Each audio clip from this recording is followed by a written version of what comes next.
So today, let's continue with Bhagavad Gita chapter 2, the birth of the clarity. The second chapter of Bhagavad Gita doesn't start with motivation, it starts with the truth, the kind that doesn't comfort you. It cuts you. If chapter 1 was the breakdown, then chapter 2 is that calm voice that raises from the ruins. It is the voice of Krishna within you saying, "Enough, stop running from yourself." It's not about finding peace in meditation or silence. It's about facing reality with awareness. Because once confusion burns, clarity doesn't whisper, it commands. This chapter begins by Krishna doing what no one dares to do. He doesn't console Arjuna. He shakes him awake. He says your sorrow isn't your compassion, it is attachment disguised as love. And this is the first brutal truth of awakening. Krishna reminds us the soul doesn't die, the body doesn't define you. So, what exactly are you protecting? Your image, your ego, or your comfort? That's when you understand life is never about holding on. It's about understanding what's eternal and what's temporary. And everything you're crying for is temporary. Chapter 2 is not gentle spirituality, it is divine discipline.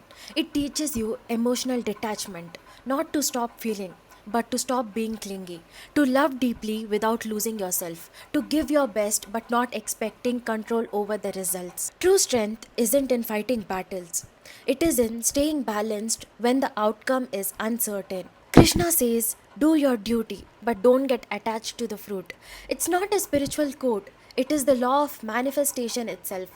Because manifestation doesn't work when you chase outcomes, it works when you align your actions with clarity and let the result unfold itself. Arjuna's trembling from chapter 1 turns into a stillness here, not because the war disappeared, but because his mind stopped fighting itself. That's what Krishna teaches us. Your real enemy was never outside, it was the chaos inside you.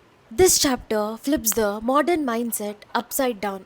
Today, everyone says follow your emotions, but Krishna says master them because emotions are waves. If you keep riding them, you'll drown. But if you stand still and watch, you can see the ocean clearly. This is where spiritual maturity begins.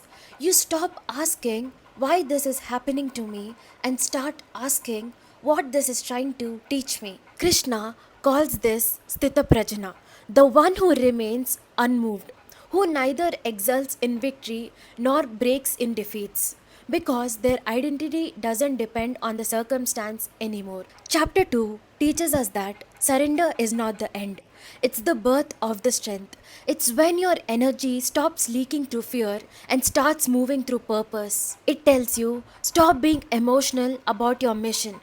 Be conscious about it. Stop being dramatic about your pain. Be aware of it. Stop waiting for the right time to act. The moment you know the truth, act and detach. That's Krishna's message. You are entitled to your actions, not to its outcomes. Because once you do what's right, the outcome has been already taken care by the universe. This chapter isn't about being fearless, it's about understanding fear and walking anyway.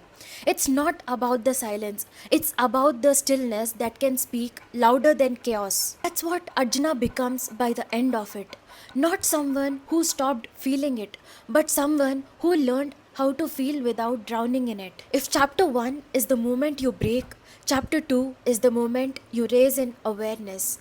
It's the transformation from attachment to actions, from human confusion to divine consciousness. And that's the secret of manifestation. You don't attract what you want, you attract what you are stable enough to hold. So Gita doesn't tell you to escape life. It teaches you how to stand in middle of it unshaken, because once your mind becomes still, your soul starts leading, and that's where the creation begins.